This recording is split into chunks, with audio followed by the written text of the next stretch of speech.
because I have a district that now goes to Detroit. And if I don't win, the Senate becomes Democrat. That's why I'm here supporting my good friend Tudor Dixon. All Republicans have to win, and it's because of your help that we have that opportunity. So God bless you all. Thank you for being here. At this moment, I'd like to welcome my great friend, Pastor Tim Berlin, to come up for the invocation.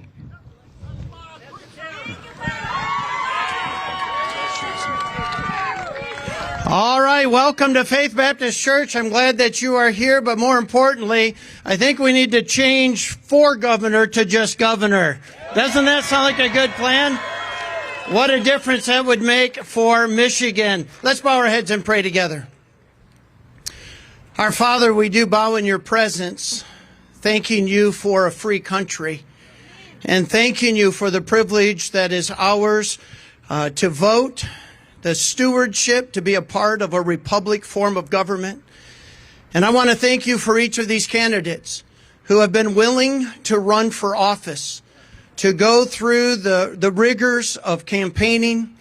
I do pray for them. I pray that you would keep them safe. I pray that you would keep them healthy.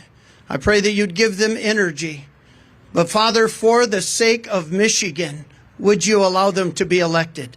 And so, God, I pray that our rally tonight would honor you as we seek to be a part of something that is bigger than ourselves. But we realize that it is our God who raises up those in leadership. We thank you for the verse that says, righteousness exalteth a nation, but sin is a reproach to any people.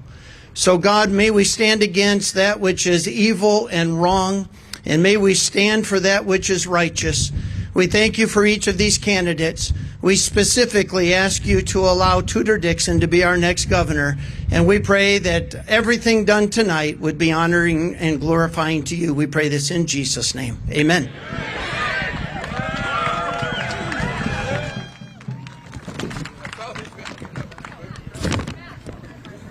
At this moment, I'd like to welcome up Mike Barlow. He's running for MSU trustee. He is a Navy. God bless you for your service. He is going to do our Pledge of Allegiance. Oh, it's good to be back here on the east side where I grew up, not far away. Let's say this loud and say it proud. Face the flag and repeat after me. I pledge allegiance to the flag of the United States of America and to the republic for which it stands, one nation, under God, indivisible, with liberty and justice for all. Thank you. Thanks, Mike. Yeah, my pleasure. Now I'd like to welcome my good friend Janita Jacobs to do the national anthem. Thank you, Mike. I know when someone's up here singing the national anthem, you never know whether you're supposed to sing or not. But the national anthem belongs to all of us, and I invite all of you patriots to join me in singing it this evening. Oh, say, can you see by the dawn's early light what so proudly we hailed at the twilight's last gleaming, whose broad stripes and bright stars through the perilous fight o'er the ramparts we watched were so gallantly streaming, and the rocket's red glare, the bombs bursting in air, gave proof through the night that our flag was still there. Oh, say, does that star-spangled banner yet wave o'er the land of the free and the home of the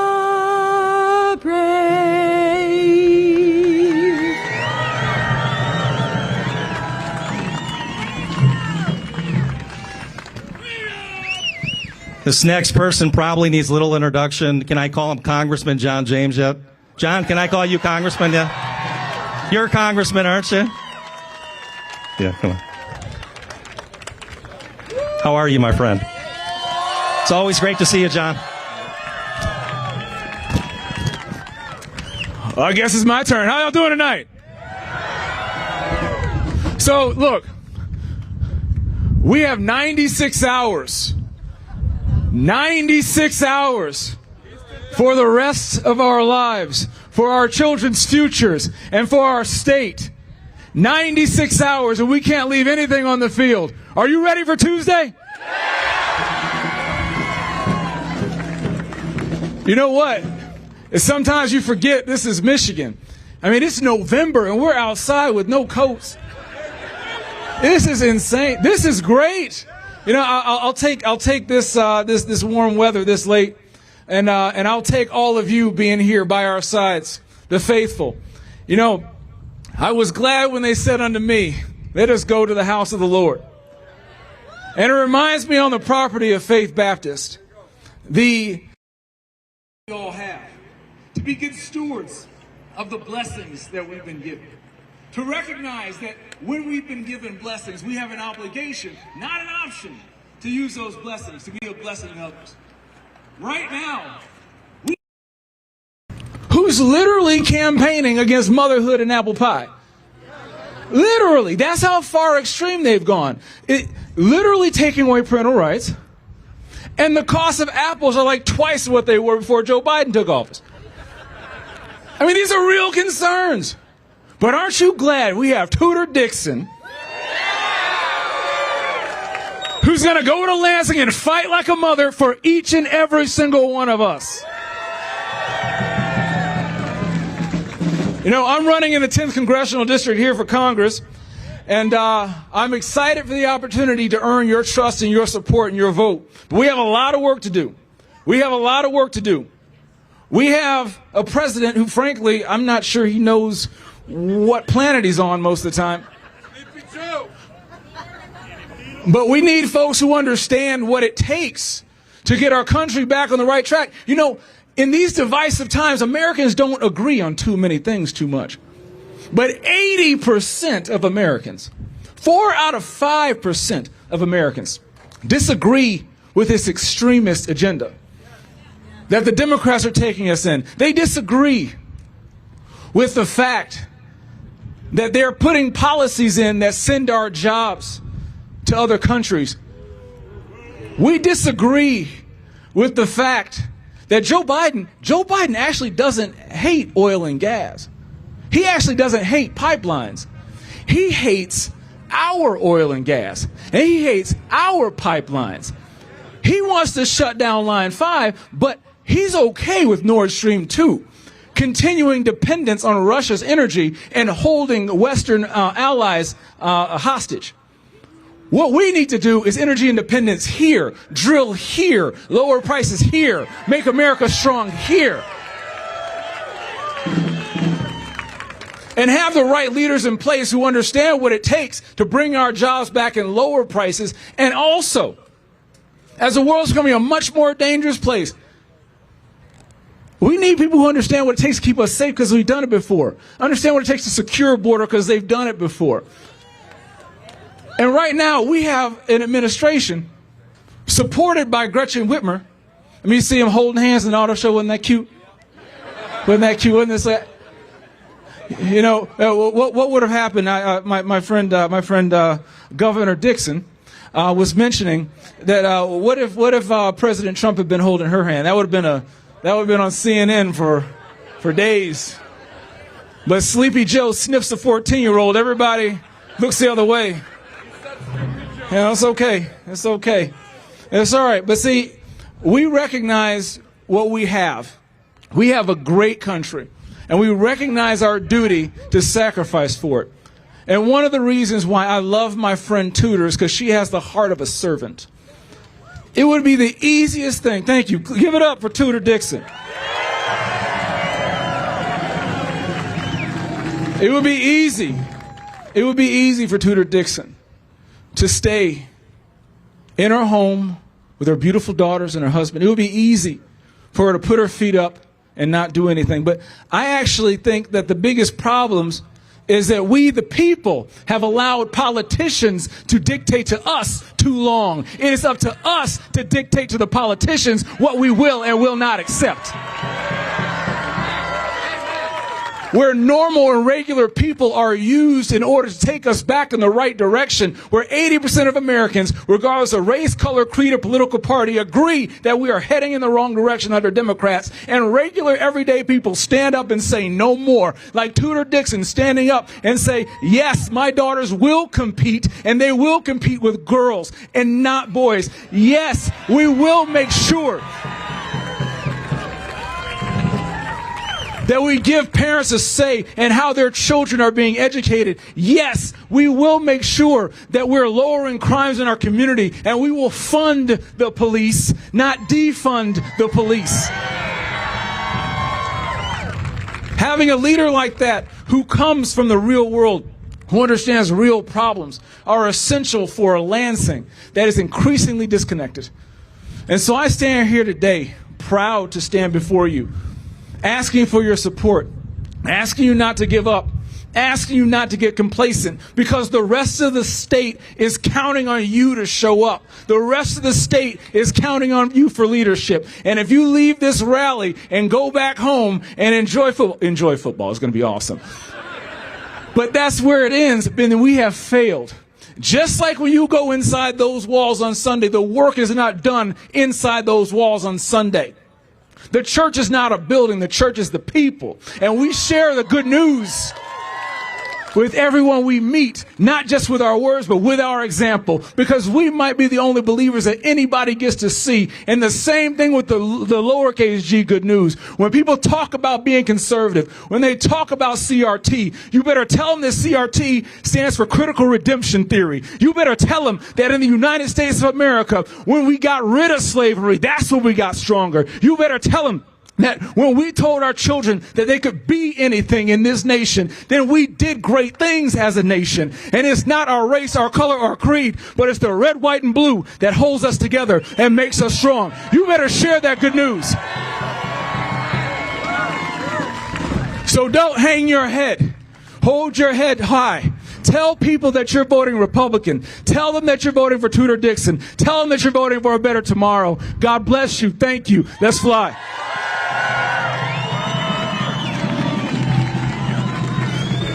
Hey, John.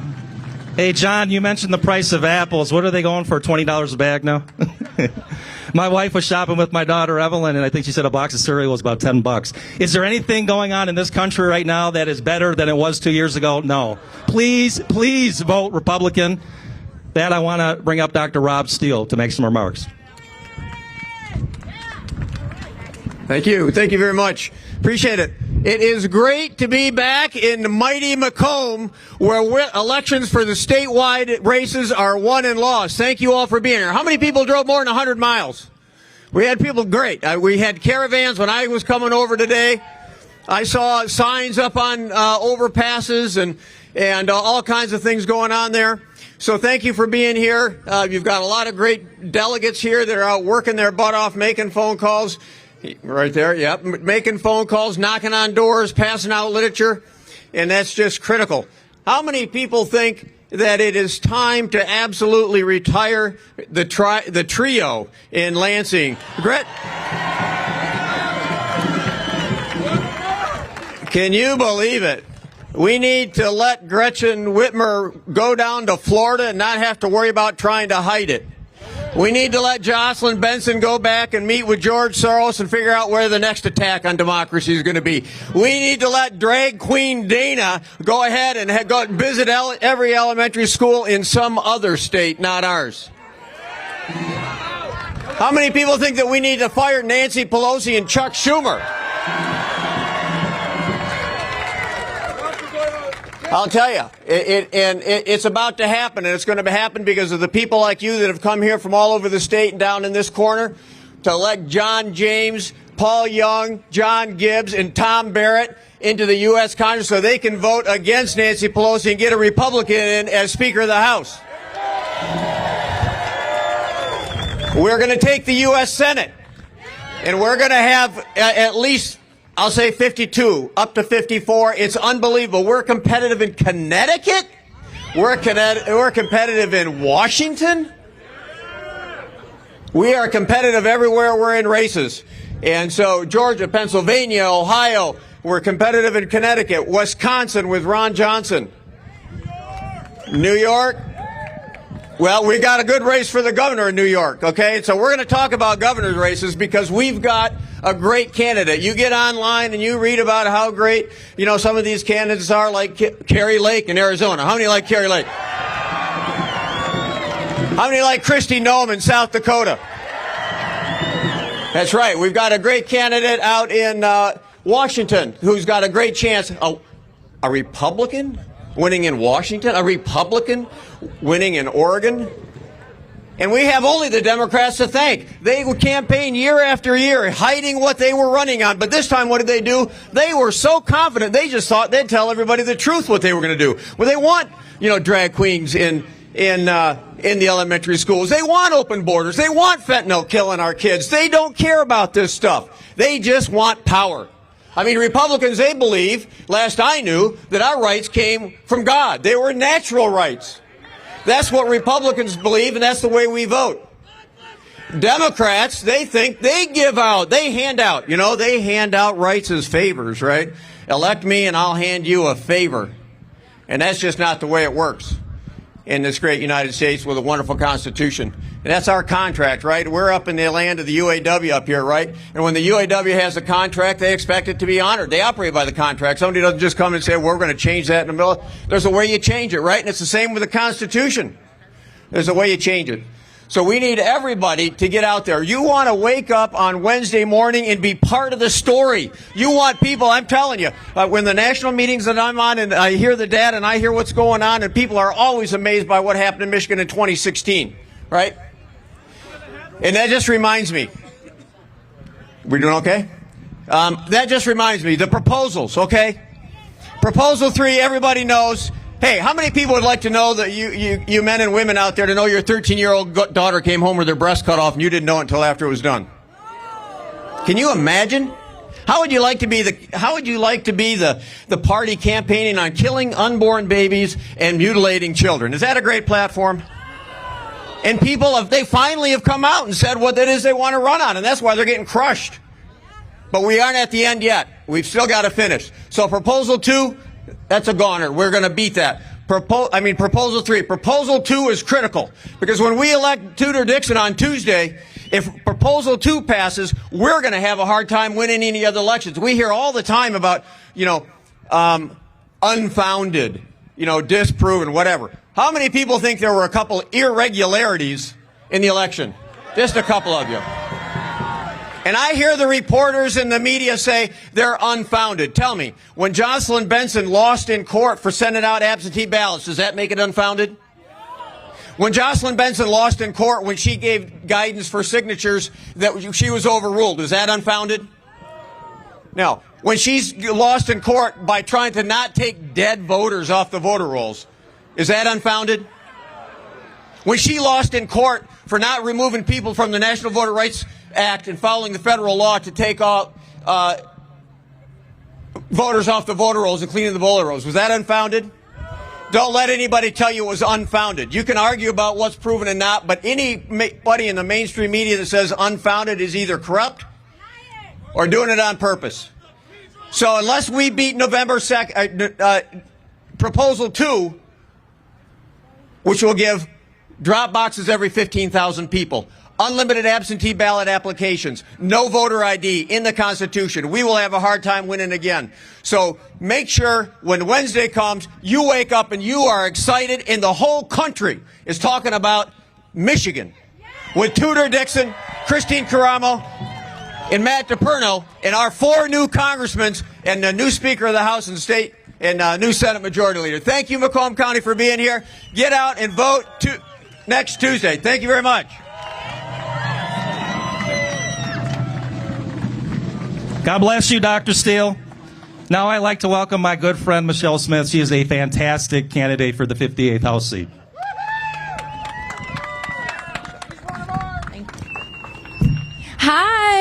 I'm so excited to see everybody here. My kids go to school here, so I'm thrilled that my church and my kids' school is being noticed here.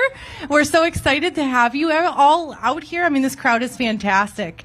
I'm running for state representative in the House, which is the 58th House District, which is a little bit of Warren, the eastern half of Sterling Heights, the whole city of Utica, and part of Shelby Township. So if you live there or you know somebody who does, please tell them to vote for Michelle Smith. If you want to make a donation, we're still accepting donations at donatemichelle.com. And I just want to tell you, I'm a wife of a law enforcement officer. I'm a mom of two who go to school here. And I am not a politician. I am just a regular person. I think a lot like Tudor Dixon, who said, there's a problem, I can step in and I can make a difference. So that's what I'm here to do. I'd appreciate your vote. Thank you so much. Let's go win. Michelle, you're going to win. You're going to win. It's obvious you're going to win. Now I would like to bring up Khalil Hoffman, and he's a real person, and he's here. Khalil, come on up here. Thank you, my friend. Hello, good evening. Hi, Clinton Township. Probably most of you don't know me, but I'm the imaginary person that Stephen Colbert said I don't exist. Well, I insisted yesterday when I attended with Dixon Taylor rally that I attend this rally, because yesterday I did not get enough time to speak. I had an interview right after I appeared with her in the rally. But I came here today just to talk to you, because it's not about I'm trying to prove my existence to Stephen or anyone else. Honestly, it's about me, you, and many millions of people across the country. If you don't align with their agenda, you don't exist. And that's the trick. That's the power of the media. The minute you don't exist, you don't have a voice. And the majority of the votes, they are coming from independent voters. So they utilize that platform to influence those voters who are trying to navigate who should they vote for. So if you don't have a voice in the table, nobody will hear about you. 2 months ago, I was running as a state representative for the Democratic body. And when this sexually explicit books came into the table, I stood up with the parents in Diperno.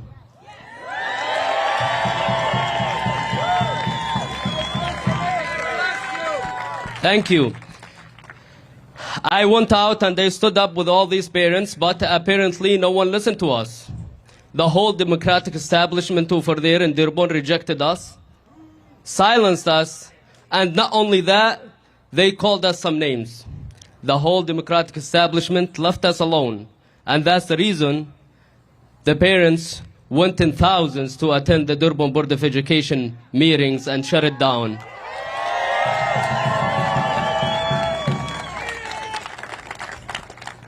I have to admit, being in the front line, it's really, really, really difficult and a stressful job.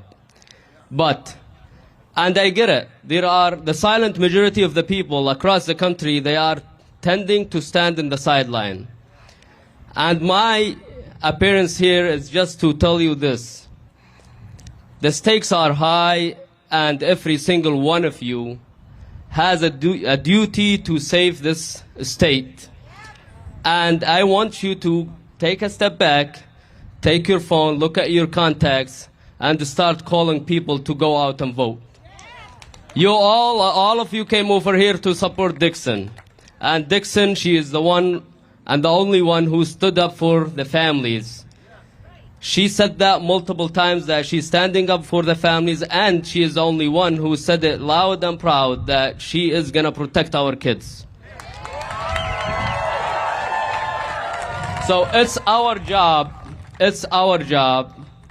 to reach out and get as many people as we can to go out and vote. This is really crucial. And honestly, I am married, I have 5 kids, and I look at Dixon and her campaign team, and I told her yesterday, you are our last line of defense. So we need to go on Tuesday.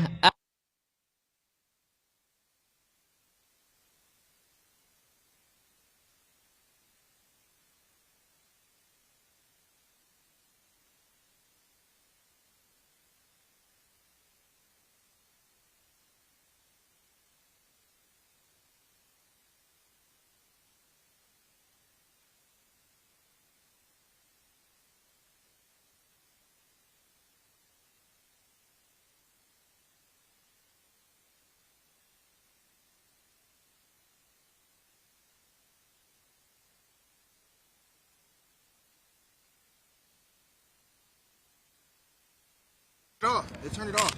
Is it on? Yeah, they turned it off.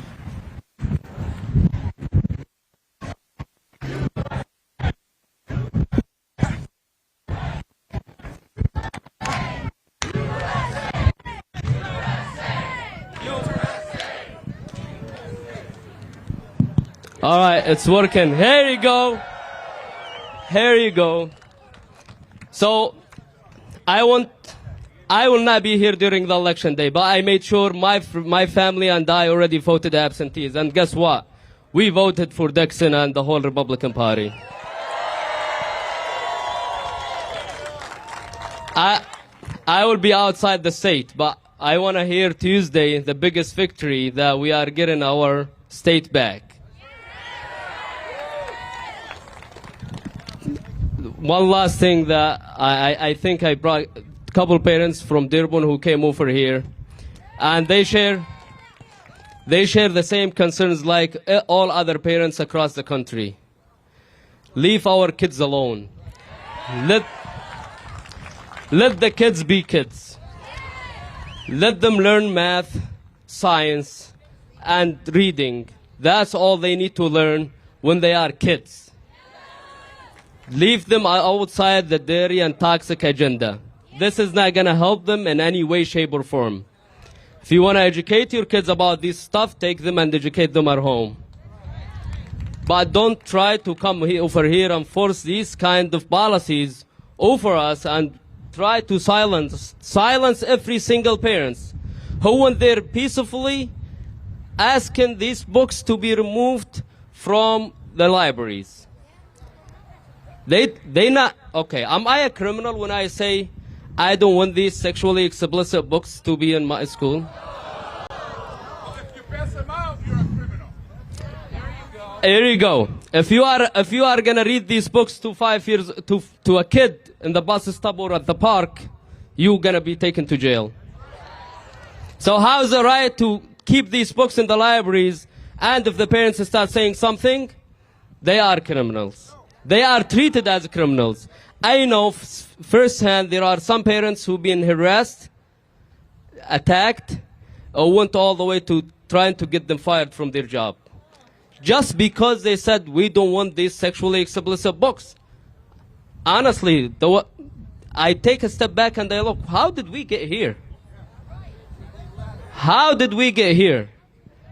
And we let a lot of things go by. Honestly, but this is the biggest wake-up call, and to all my friends and the independent voters who are trying to navigate through which party to vote for, which candidates, I'm a real example. They denied my existence just because they said, we don't want these books to be in our schools, and I'm not aligned with their agenda. Thank you very much, and good night.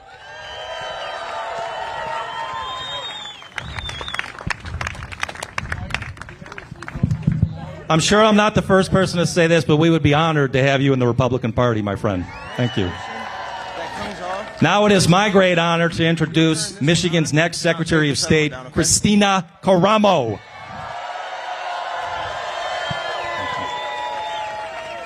Thank you, Senator. Thank you so much. Hello, everybody. My name's Christina Caramo, your next Michigan Secretary of State. So it's obvious that we have to send those 3 women packing back to wherever they came from, because they surely do not care about the people of Michigan. Their policies have destroyed this state. When we look at what Jocelyn Benson has done to our election system, I mean, this woman is a pathological liar. Just recently, she told a judge that she doesn't have time to follow the law. Yeah, she doesn't have time to follow the law. This is the type of reality we're living with, where we have people in our government who believe there's a 2-tier justice system. Because do you and I get away with the excuse that we don't have time to follow the law? No, we follow the law, we get in trouble. But of course, for her, she gets a pass because the Supreme Court has been packed. So that's why not only is it important that we elect every Republican on the ticket, but it's also important that we re-elect Justice Zara and Paul Hudson. Those races are critical as well. Those races are critical. And so we have 4 days to ensure that our children live free. We frequently hear that this is the most important election in history of our country. We hear this like every election. But this time it's true, because the Democratic Party are no longer liberals. They are not. The people who control the party are authoritarians. They hate our way of life. They want to collapse this country. That's what we're up against. That's why this fight is so crucial. That's why it's important that we talk to our friends who are typical liberals, who typically are Democrats, and say, listen, you don't need to be a Democrat, a Republican, but you need to vote Republican this cycle. Because it's so critical to our freedom, because the Democratic Party have abandoned American principles. We, as Republicans, are the party of the Constitution.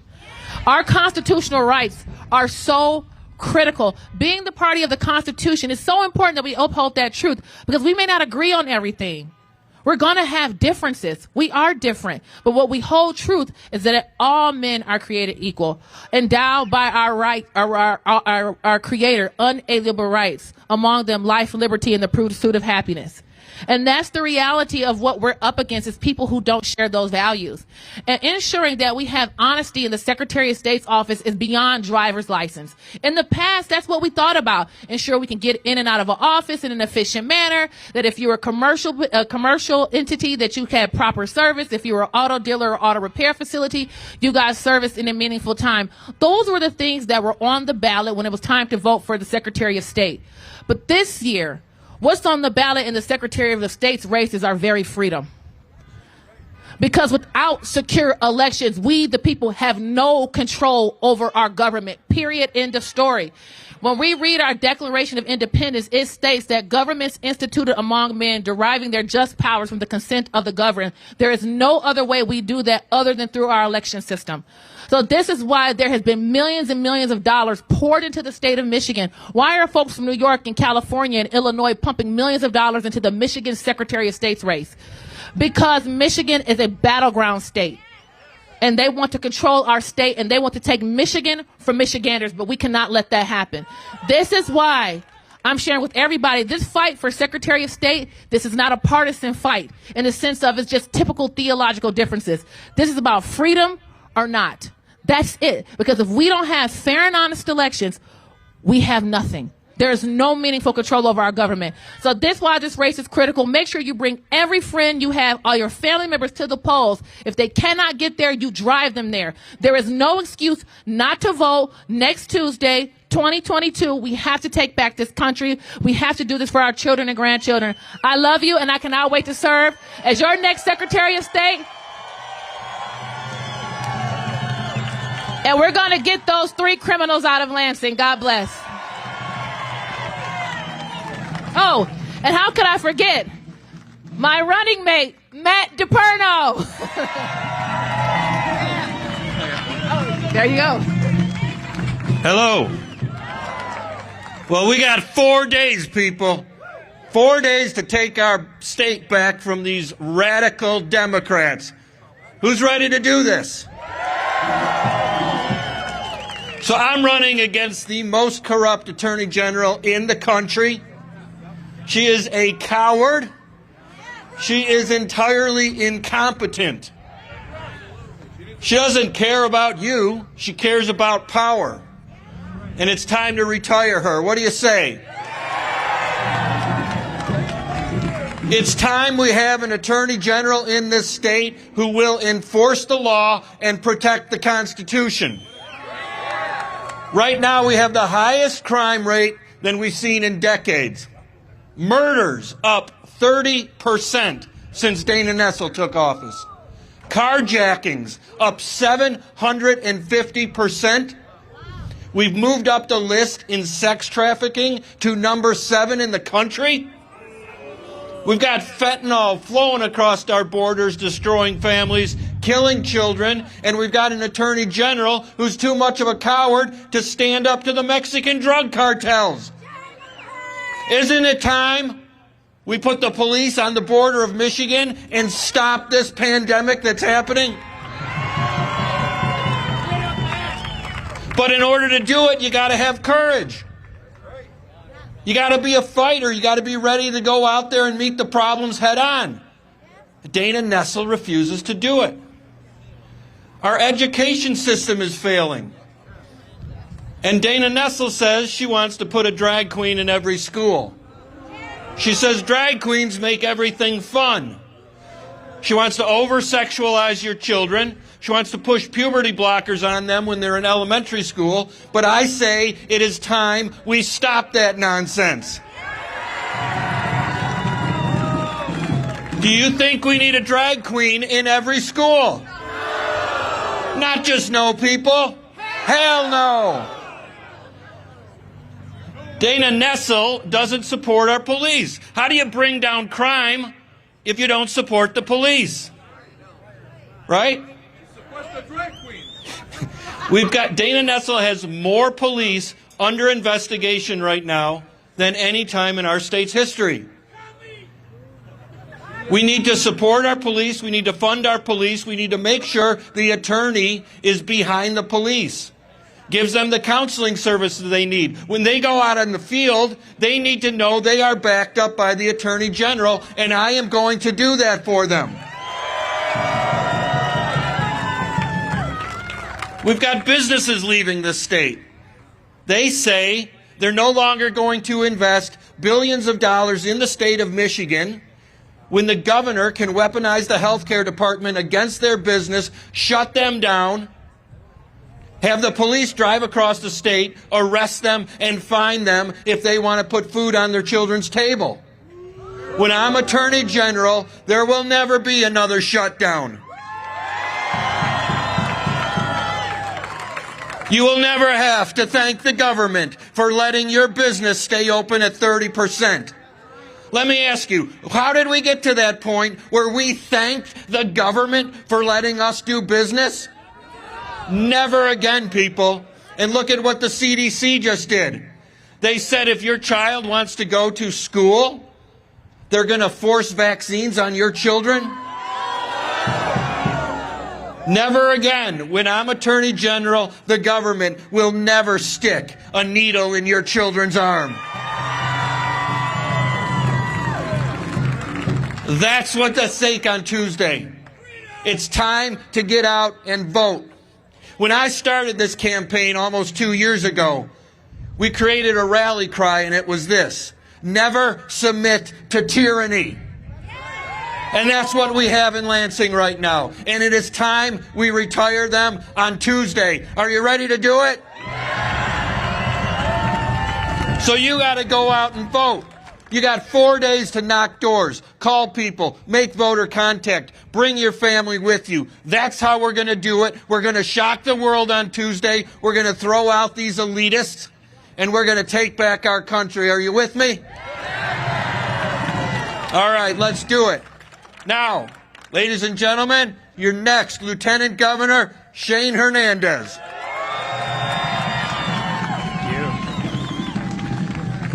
Thank you. Okay, we are down to 4 short days until we kick Gretchen Whitmer out of office for good. But we've got a lot of work to do, right? We still have work to do. This red wave doesn't happen unless we make it happen. It doesn't happen unless you get out there and work for these next 4 days. So I'm going to tell you something that I want you to do to help us, and we're going to talk a little bit about what's at stake in this election. But I want to tell you a little bit about myself. I'm born and raised in Croswell, not too far from here, right in the thumb. It's a small farm town. There's always somebody who knows Croswell, and excellent. So, that's the world-famous swinging bridge, yes. So, my mom grew up on a farm just outside of Croswell. My dad, who's third generation in this country from Mexico, his dad brought him to Croswell to work as a migrant worker in the fields. My dad was picking cucumbers at the age of 8 in Croswell, and he would travel to Ohio and he would travel to Texas to follow the crops, but Croswell was home to him. And he worked for 26 years at the Croswell Pickle Factory. We're a blue-collar, hard-working family, but something came with that, the belief that we were Democrats as a kid. We were a low-income family. We were a Latino family, and my dad was a union worker. In fact, my dad was the president of his local for that factory. And we just allowed ourselves to be put in those silos. All I knew about politics as a kid was that Democrats are supposedly for the poor and Republicans are for the rich, and I knew we weren't rich, so we must be Democrat. Now, I have one brother who's 5 years older than me, and my brother, somewhere around the age of 18 or 19, decided he was a Republican. And I wanted to be like my older brother. And then when I saw how much it drove my dad nuts, I definitely wanted to be a Republican. So my brother and I tormented my dad for a few years, and I went through high school telling people I was Republican. But it wasn't until I went to Lawrence Technological University to study architecture that I was forced to actually figure it out for myself, because I learned real quick as a kid on a college campus telling professors you're a conservative, you get challenged real fast. And I wasn't sure. So I decided I'm going to dig in and figure this out for myself. And I didn't look at what the president was doing at the time. I didn't look at what Michigan House Republicans were doing or Senate Republicans. I looked at what are the core values. What does it mean to be a conservative? What does it mean to be a Republican? Now, one, my mom made sure that faith was the center of our lives from a young age. And even 20 years ago, we had a Democrat Party who didn't align with those beliefs, didn't align with those traditional values. But two, when you look at what does a family like my dad's come here for? They came here to work and have a better life for the next generation, to achieve the American dream. And here I am on a college campus, the first kid in my family to go to college. And I look at it today, this was 62 years ago that my dad started picking cucumbers in those fields, and I have a master's degree. And I served in the state legislature. I chaired a $60 billion budget as the House Appropriations Chair. Since the time I left office, I started 3 businesses. And I'm the nominee for Lieutenant Governor. I have lived the American dream. Now we have a party out there today on the Democrat side telling you it's not possible. And while they're telling you it's not possible, they are attacking it every single day. They are trying to tear down the America that I knew as a kid and that I grew up in. And I have a 10-year-old daughter and an 8-year-old daughter. And all I want for them is the exact same opportunity. And that's what we're here for. That's what we're here to fight for. Now, we can go back to the first or second week of the campaign when I joined the team. And it was a delegate right here in Macomb County who I talked to briefly, and he said, there's 972 Republicans in my precinct. Now, I've been a delegate for 12 years. I have no clue how many Republicans are in my precinct. It's exciting to meet somebody who is that involved. And I said, well, number one, we need to make sure every one of those people votes. But if we're going to win, we need you to go out and find the 100 people who are like my dad in your precinct. The 100 people who have been told their entire lives that they're a Democrat, but they don't really understand it. And we have a better opportunity than ever, because we have a Democrat Party today that has turned their backs on the average hardworking family. We have a Democrat Party who pushed your kids out of school, who closed your businesses, who made you watch a loved one die through a window at a nursing home. Their policies are the reason that you can't afford gas today, you can't afford groceries, that you're going to struggle to heat your home. We need you to go out and talk to every single one of them over these next 4 days. Share your story. My brother and I, my dad has been a proud Republican now for 20 years. But my brother and I didn't win him over by arguing policy with him. We won him over by talking about our core values, talking about our why and where we come from. There's somebody in your family, there's somebody at work, there's somebody in your neighborhood that you can think of like that. Heck, just last weekend we had Tulsi Gabbard here, right, who said, enough. I can't do it anymore. I'm leaving that party. We have that opportunity right now. And if you guys can do that for these next 4 days, we're going to end Gretchen Whitmer's career on November 8th. Now, let's talk about what's truly at stake here, because we always say it's the most important election of our lifetime. But I actually believe that right now. This is truly the most important election we've faced. I had left politics. I was working for a construction company as a project manager for the last 6 months. And I was enjoying it. I was no longer commuting 120 miles to Lansing. I was driving 2 miles to work and having fun. And I started hearing that my name was on the short list for lieutenant governor. I didn't take it serious at first, but the calls kept coming, and I kept hearing more and more about it. And I started talking to my wife about what are we going to do if this call comes, because I think this is actually serious. I had met Tudor multiple times. I thought she was a great candidate, but we needed to talk about what if this call comes. We got up until that Friday that the announcement needed to be made from her campaign of who her running mate was, and I hadn't received a call, so I went to work just like any other day. And like so many businesses across the state, especially in the skilled trades, we struggled to find employees. So the owner and I that day, we have our work boots on, and we're putting steel columns in a basement for a house we're building. At about 10:30 in the morning, I realized I had missed a call from Tudor Dixon. I told the owner, I think I better crawl out of this basement and go call her back. And she asked me to come on board with this team. And I explained to her that I needed to sit down with my wife face to face, that I needed a couple hours to talk to her. I called my wife and told her I was coming home and what I was coming home for. And I drove the rest of the way home, no more calls, just silent by myself. This wasn't about, do I think I'm the right choice for this, or do I think I'm capable of doing this? It was about the idea that for 6 years I had missed a lot in my daughter's lives. I had just started coaching my daughter's soccer team. I just started re-engaging with them, and I couldn't do this to them. So I pull up to my house and get to the driveway, and my wife is in the driveway setting 2 lawn chairs in the driveway. This is when I realized she's not going to let me in the house. We're going to sit right here in the driveway, and we're going to have this conversation right there. And there are 2 people in my life that are never wrong. One is God, and number 2 is my wife. I learned that the hard way. But I expected to sit down in that chair, tell her what I was thinking, and her to say thank you, to call her and say no. I sat down in that chair and told her, and she had the look I've seen so many times in my life before, and it was the look of, you're wrong, and what are you thinking? And she said, number 1, you're never going to get this call again. And number 2, you've been a county party chair, you've been a Tea Party chair, you served in the legislature, you started up a new activist group. We talk every single day about being frustrated with where this state's headed and where this country is headed. Can we look our daughters in the eye and tell them we did everything in our power to take it back if you tell Tudor Dixon no? And here I am today on this stage 4 days away from changing it with an amazing group of candidates from top to bottom. We have an incredible ticket to take our state back. We have an incredible opportunity to take our state back. And I will tell you, my wife recognized before I did where we were. She recognized that the Democrats aren't dipping their toe in the water anymore and just seeing what little bit they can get. They are taking every inch they possibly can.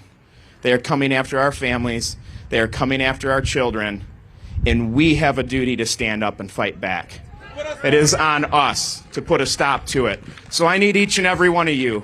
4 more days. You have it. John James has got it down to the hours now. 96 hours, I think I heard him say. We have 96 hours left to make sure we win this thing. To go out and kick Benson, Nessel, and all of them out of office. Get rid of them and win this thing on November 8th. Thank you. So,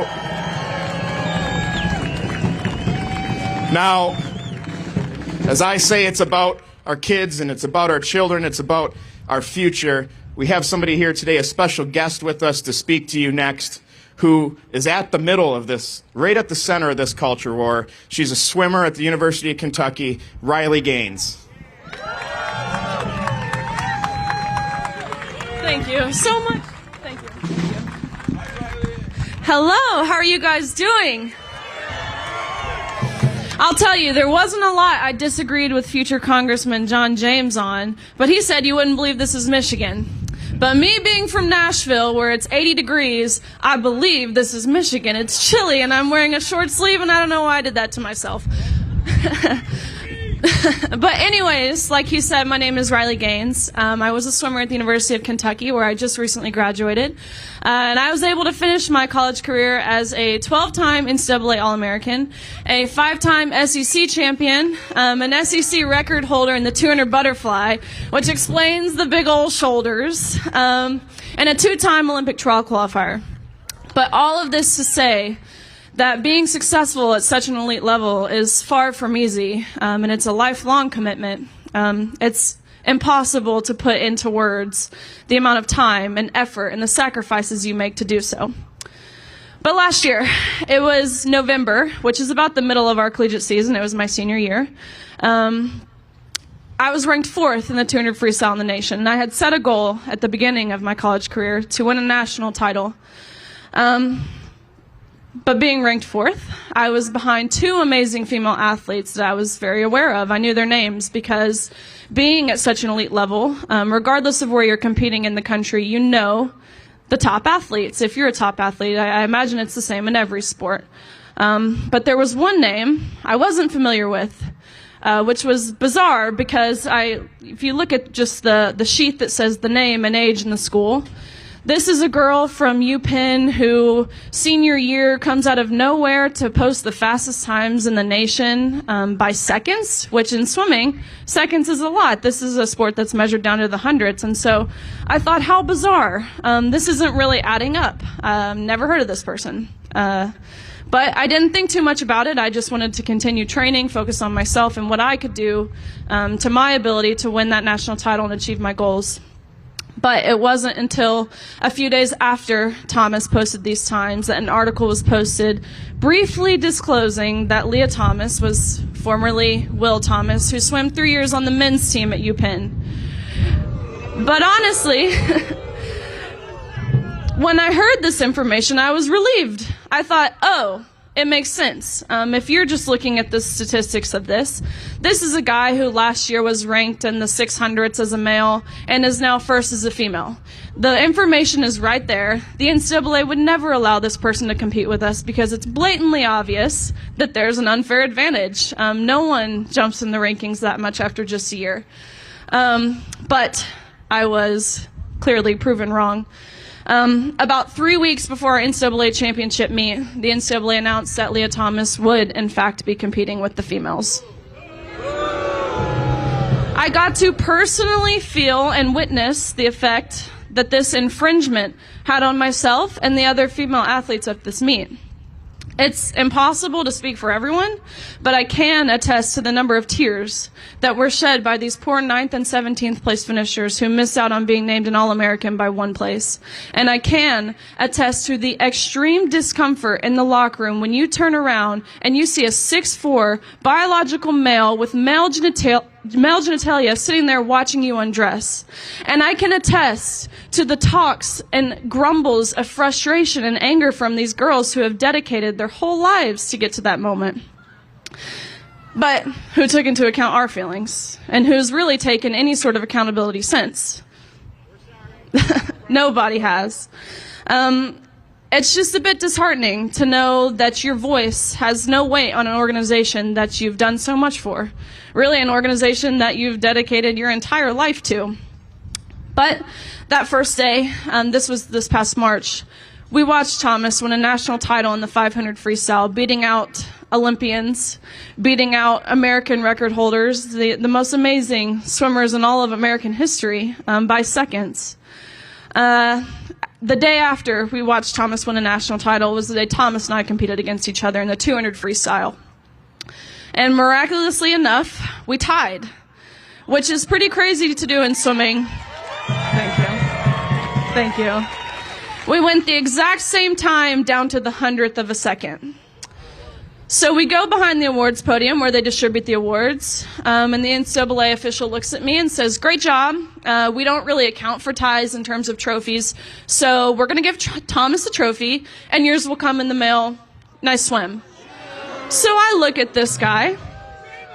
And I say, okay, I understand, you don't account for trophies in terms of ties, but can I ask you why you're adamant on giving this guy and the women's meet the trophy? And he looks at me and says, well, we're just doing this in chronological order. And I say, at this point realizing that they're just totally trying to save face, I say, okay, well, what are we being chronological about? Because maybe I'm missing something, but we tied. And he looks at me and says, well, for photo purposes, Leah has to hold the trophy. Yours will come in the mail. You don't get to go home with one tonight. You can pose with this one, but you'll have to give it back and we'll mail you yours. And I want to reiterate that the tangible trophy itself, not having it, was not my issue. Being a 12-time All-American, I have lots of those. The trophy was not the problem, but it was the principle of what was happening. I realized that we as female athletes were not just being forced to compete against men and change in a locker room with men. We were being sidelined to men. we were being put on the back burner to validate these men's feelings and identity problems. And so it was at this point that I was done waiting for someone to stick up for us, because truly I thought there will be a coach who will say something. There will be someone within the NCAA or someone with political power who will stand up for us. But I realized if we as women are not willing to stick up for ourselves, how can we expect other people to stick up for us? Thank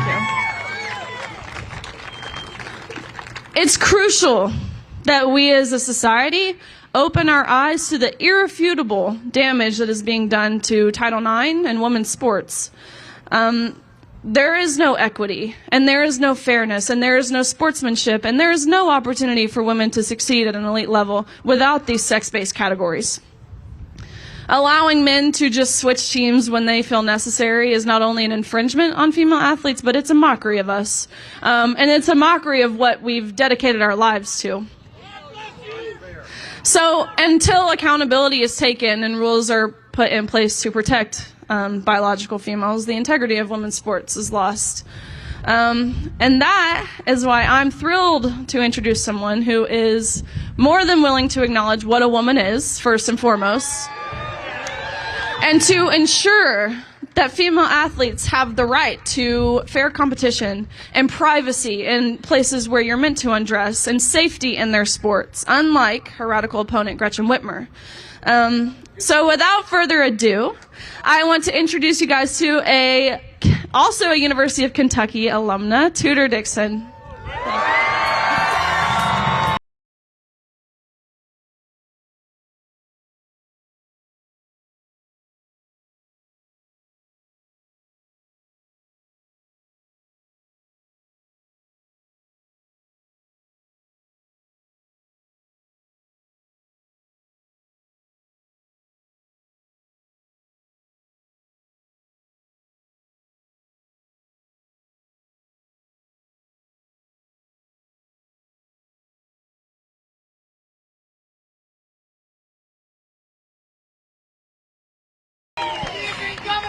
Is Riley Gaines amazing or what? Did you ever think we would be here where we have to defend women's sports? If Joe Biden gets his way, and Gretchen Whitmer will follow, they will alter Title IX to make sure that women never have fairness in sports again. And we will not let that happen in the state of Michigan. I have 4 little girls, and I am going to make sure that they have the ability to play in sports fairly, and that they don't have boys in their girls' locker rooms. So what do you think? Are you guys ready to take this state back? I don't know if you saw, but a little while ago, Gretchen Whitmer and I had a debate.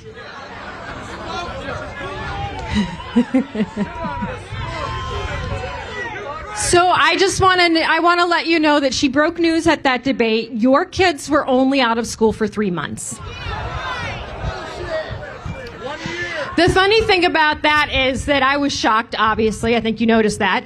And as I've traveled across this state, parents have said to me, there was an audible gasp, but it wasn't us. It was our kids who said, oh, that's not true. But imagine that. Little kids watching the TV, seeing someone with the title of governor lying about what happened to them. And she's doubling down because she has been out in the media saying, my opponent's lying. Our kids were only out of school for 3 months. What are you talking about? It was a really stark reminder of when she used to come out in different leather jackets and tell us what freedoms and liberties she was taking away from us that day. I think that was a moment when a lot of people went, oh yeah, I know this woman. I remember her. And we're not going to do that again. But let's face it, the fact of the matter is, if you're willing to deny that it even happened, then it makes a lot of sense that she hasn't helped get our kids back on track, right? So we've asked several times when she's going to do something. We said, if we were in office right now, we would have a tutoring plan. It's crucial to get our kids back on track. We want to see 25 hours of tutoring for every student, and the funding is there because that's why the federal government sent funds to make sure our kids got back on track. But I haven't seen any tutors, have you?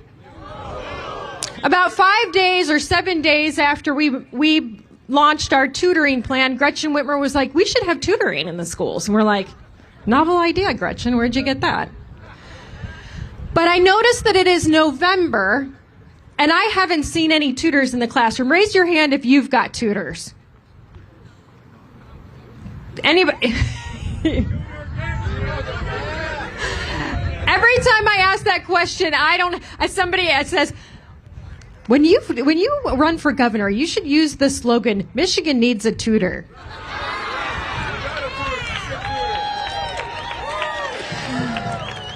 Michigan does need a tutor. It is crucial that we get our kids back on track, and we clearly know that there is one person running for governor right now who doesn't think that. But I'm here to tell you, I will get our kids back on track.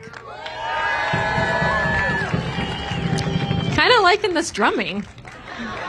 It's like, wow, that's really powerful. But there was another time in the debate the other night that I think that she thought, I've got a real zinger. I'm really going to get her with this one. And she turned and she said, my opponent thinks books are more dangerous than guns. What a cheap shot. And I'm like, why are we picking whether or not things are dangerous? How about we just protect our kids from all dangerous things? How about we not mock and belittle some people's concerns? How about we take a look at all people's concerns?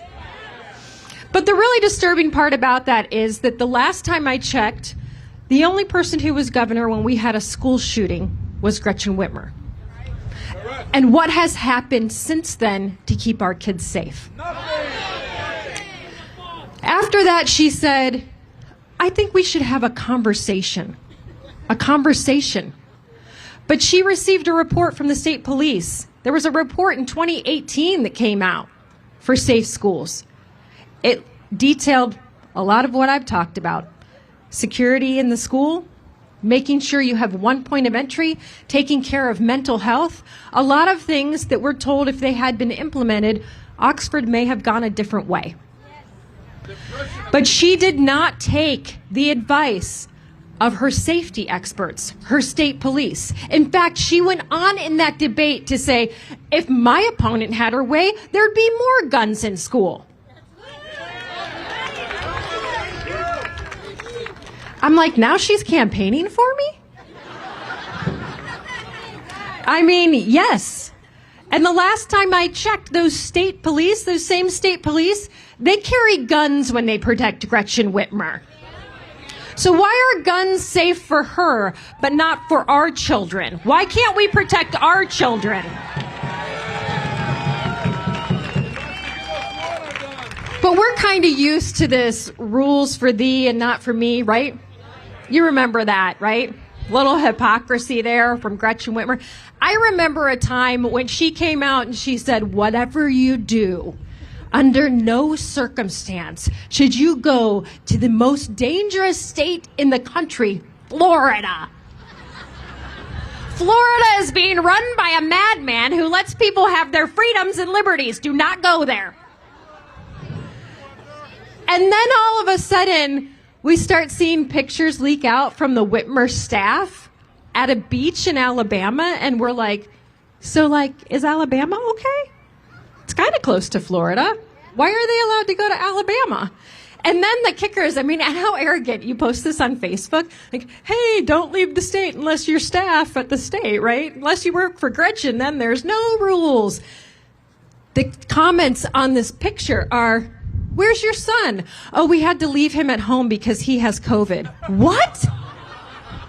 I'm like, should we call Alabama and warn them that we've got a rogue Michigander out there spreading COVID from the state government? But the real kicker is that then we hear that Gretchen Whitmer, even though she was out for 2 weeks saying, don't go to Florida, she had just come back from where? Florida. That's right, on a private jet.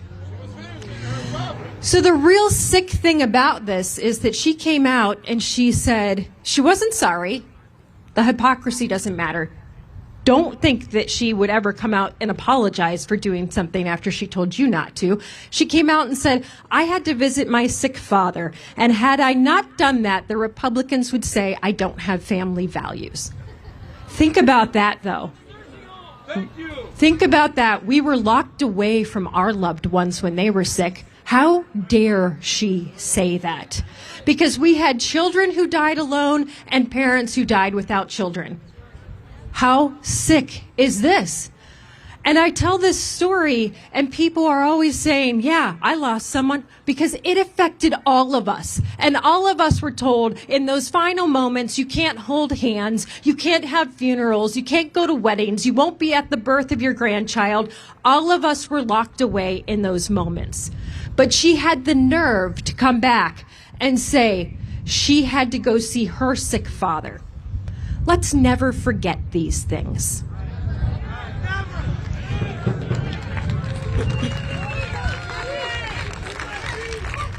But let's go back to that original statement, because I think we have to unpack that a little bit more, the guns versus books thing, because clearly she doesn't think that when parents come out and say they're concerned about these books that they matter. I mean, you heard Khalil earlier.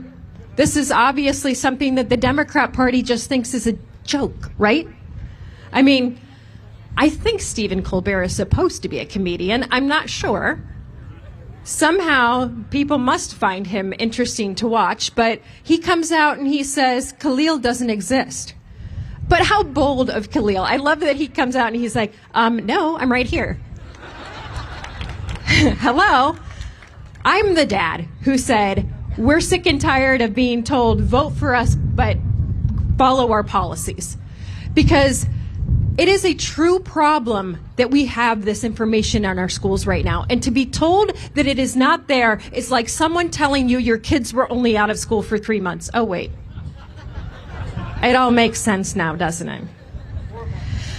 I am going to protect our kids from this content.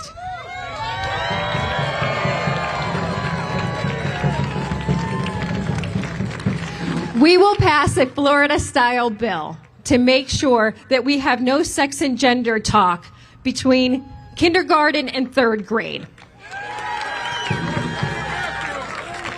And we will make sure that this age-inappropriate content and pornography is not in our schools for our kids to pick up. We also have a problem in education that is as big as that. Our kids are not learning to read right now. We have a devastating situation where we got our reading tests back and nearly 60% of our third graders failed. You know, the media is so in the bag for Gretchen Whitmer that earlier today they fact-checked me on this and they said, she said that nearly 60% failed, but it was 58%. And I'm like, did you go to Michigan schools? So we are below in reading and math right now. We are in the bottom 10 in the nation. It is time to get serious about this, but it is really time to get serious about reading, because from kindergarten to third grade, our kids are learning to read. From third grade on, they are reading to learn. That is what unlocks the rest of their education, is learning to read. So it is key. I had another reporter. These reporters are like really young activists, but they think they're journalists. So she comes up to me and she says, "You really serious about this third grade learning thing? Or third grade reading thing?" And I said, "Yeah, kinda." She said, "Don't you think there are just some third graders that aren't going to learn to read?" And I was like, "Well, which ones do you pick?" She said, "What? Which ones do you choose? Which ones do you think shouldn't read?" What? I said, "Because I don't have a lot of parents coming up to me and saying, yeah, this reading thing, we don't do that in our house. We're not into reading. Stop talking about reading, it's offensive." That doesn't happen to me. Because the fact of the matter is, everybody realizes that we have to teach our kids to read. It is a fundamental of government. And we are missing that. So we're going to make sure our kids read. But have you noticed that Democrats have also sort of changed their tune on some things lately? They found out that defunding the police doesn't pull so well. So now they're like, oh, we never said that. No. Stacey Abrams the other day, she's like, I never said defund the police. Stacey. Come on. Like, go back to Star Trek. That's simply not true. Gretchen Whitmer is like, well, I just funded the police last week. I'm like, we noticed that there's an election. There's an election in the distance. Quick, get me a policing bill. Of course you funded the police now, but we won't forget that you defunded the police when you took money away from the secondary road patrols, or you decided to line item veto money for corrections officers. And as I travel around this state, I have police officers tell me our jails are full and our prisons are empty to try to make her recidivism numbers look better. They are manipulating the numbers to make you think crime is lower. And notice when I said that in the debate, she said, I don't even know what she's talking about. And I think maybe she doesn't. I mean, there's a chance. She does spend a lot of time with Joe Biden. It's like,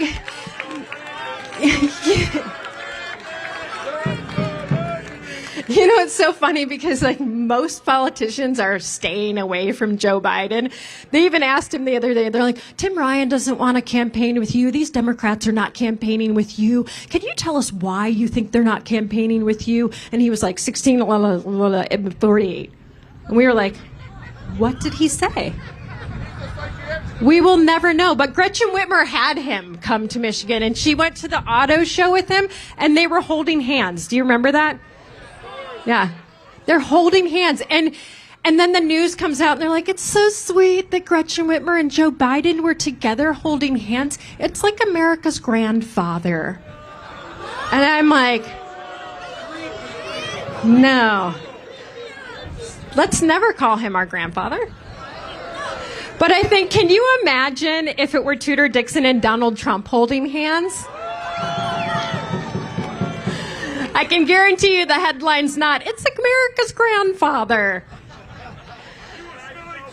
But now you hear that they seem to be struggling to get their base out. Her crowds are not like this. So she had to bring Barack Obama in last weekend.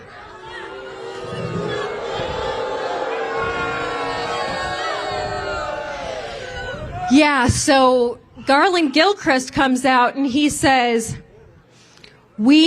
this election is about political power.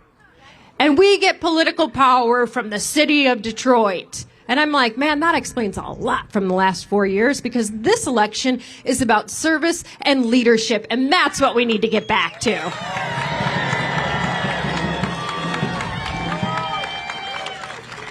And the way we start that is restoring order in this state. And that's why we're going to put $1 billion new into policing and support our law enforcement officers.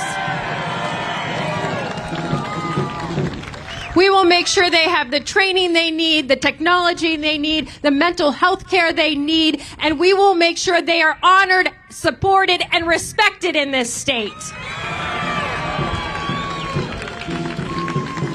We will build back the communities that she decimated with her orders when she shut down our restaurants for 8 months and we lost 3,000 restaurants, continue to lose restaurants every day. We will bring those businesses back to the state of Michigan.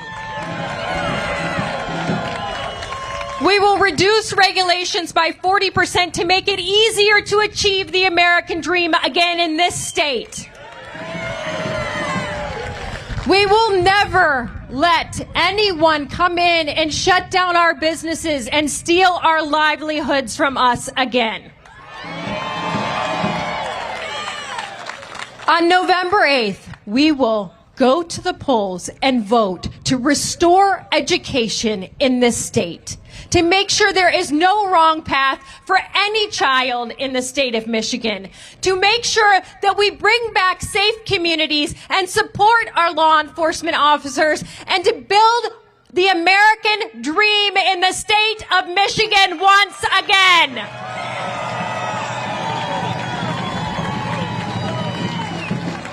I need you all to get out there and talk to people. And I know that the people in Macomb will do this. I know how hard you are at working on things like this. But listen to me. I have people across the state that are a little bit quieter than the folks in Macomb. So I will tell you, when we first came out of this, there was a few questions as to whether or not we could get enough momentum to get out there and do this. So I had a reporter say to me, how the heck do you think you're going to do this? Gretchen Whitmer has name ID across this whole state. No one knows your name. And I said, you know what? Everybody in this state is going to know my name, and Gretchen Whitmer's going to pay for it.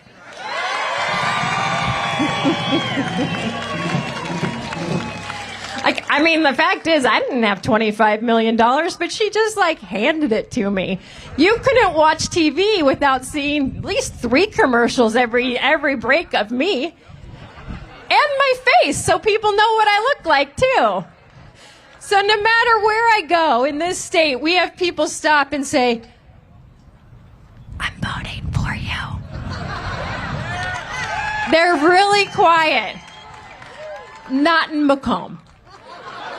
In other parts, they're very quiet. Even the other day, I was handing out Halloween candy, and this dad comes up, and I handed it to his daughter, and he looks up and he says, thank you, and he goes, are you Tudor Dixon?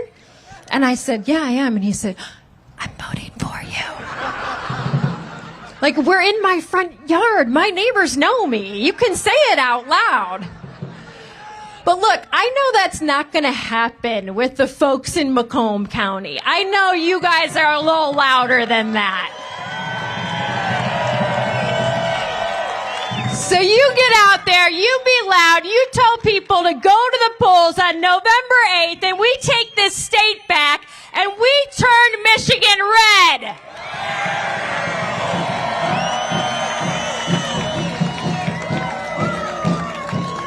It's going to be one of those moments when Michigan shocks the world, and you'll be a part of it. God bless you, and God bless the beautiful state of Michigan. Thank you.